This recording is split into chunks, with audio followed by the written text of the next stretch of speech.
നിങ്ങൾ ഈ സിനിമയുടെ ഒരു പ്രത്യേകത എന്ന് വെച്ചാൽ ഇത് സെറ്റിനകത്ത് ഒരു സെറ്റ് ഇരിക്കുകയാണ്. അപ്പൊ ആ സെറ്റിനകത്തുള്ള ഒരു സെറ്റിൽ ഇരിക്കുമ്പോൾ നിങ്ങൾ സെറ്റായിട്ടാണോ ഇരുന്നത്? ഈ സിനിമയുടെ ഒരു പ്രത്യേകത എന്ന് വെച്ചാൽ ഇത് സെറ്റിനകത്ത് ഒരു സെറ്റ് ഇരിക്കുകയാണ്. അപ്പൊ ആ സെറ്റിനകത്തുള്ള ഒരു സെറ്റിൽ ഇരിക്കുമ്പോൾ നിങ്ങൾ സെറ്റായിട്ടാണോ ഇരുന്നത്? എന്താണ് ഇത്? വ്യക്തമായില്ലേ? ശരി, ഞാൻ വ്യക്തമാക്കി തരാം. നിങ്ങൾ ഈ സിനിമയുടെ ഒരു പ്രത്യേകത എന്ന് വെച്ചാൽ ഇത് സെറ്റിനകത്ത് ഒരു സെറ്റ് ഇരിക്കുകയാണ്.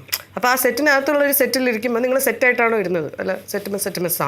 നീ എന്ത് തേങ്ങയാടി പറയുന്നേ? എനിക്കൊന്നും മനസ്സിലാവുന്നില്ലല്ലോ. അതെ, ഈ സാധനത്തിന് എന്താ ചെയ്യാൻ? നിങ്ങൾ അറിയും ഇത് സെറ്റാണോ അതോ നിങ്ങളുടെ സെറ്റിന്റെ സെറ്റാണോ? നിനക്ക് എന്ത് പറ്റി? നീ എന്താ പരസ്പര ബന്ധമില്ലാതെ സംസാരിക്കുന്നത്?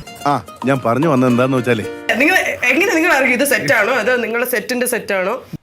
ആഞ്ജനേയ സ്വാമി. ഒന്നുമില്ല, കുട്ടിക്ക് ഒന്നുമില്ല. അപ്പൊ നിങ്ങൾ ഏതെങ്കിലും മറ്റേ ഡമ്മി ക്യാമറ മുമ്പിലൊക്കെ പോയി നിന്നിട്ടുണ്ടോ അറിയാണ്ട്? അത് സെറ്റിന്റെ സെറ്റല്ലേ? ഷാജി ഏട്ടാ, ഇവിടെ അരുതബു അരുത്. ഇങ്ങോട്ട് വരിക. എന്താ തിരുമേനി? എങ്ങനെ സഹിക്കണു ഈ മുതലിനെ?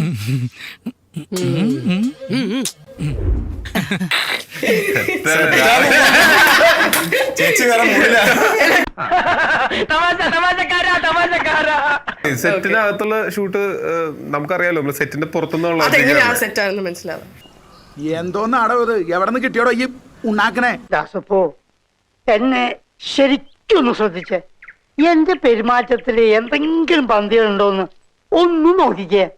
അല്ല, ഈ സെറ്റ് ഇപ്പൊ ഇതൊരു സെറ്റാണ്, അതിന്റെ അകത്ത് വേറൊരു സെറ്റ്. അപ്പൊ ഈ സെറ്റിലാണ് നിങ്ങൾ പോകേണ്ടത്. അപ്പൊ അറിയാണ്ട് ഈ സെറ്റിൽ പോയി നിങ്ങൾ സെറ്റാണെന്ന് വിചാരിച്ച് സെറ്റായിട്ടുണ്ടോ? ഇയാളെ കൊണ്ട് വലിയ ശല്യമായല്ലോ. പൊന്നപ്പാ, ഇയാളെ എന്താ ചെയ്യേണ്ടത്? എലിവിഷം വേണ്ട, ഏൽക്കില്ല. നല്ല പന്നിപ്പടക്കം വാങ്ങിക്കുക, ഈ സാധനത്തിന്റെ വായിലിട്ട് പൊട്ടിക്കുക. അത് കിടക്ക് തീവർത്ത് കാലക്ക്.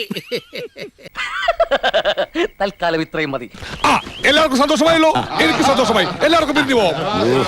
അപ്പൊ സെറ്റ്.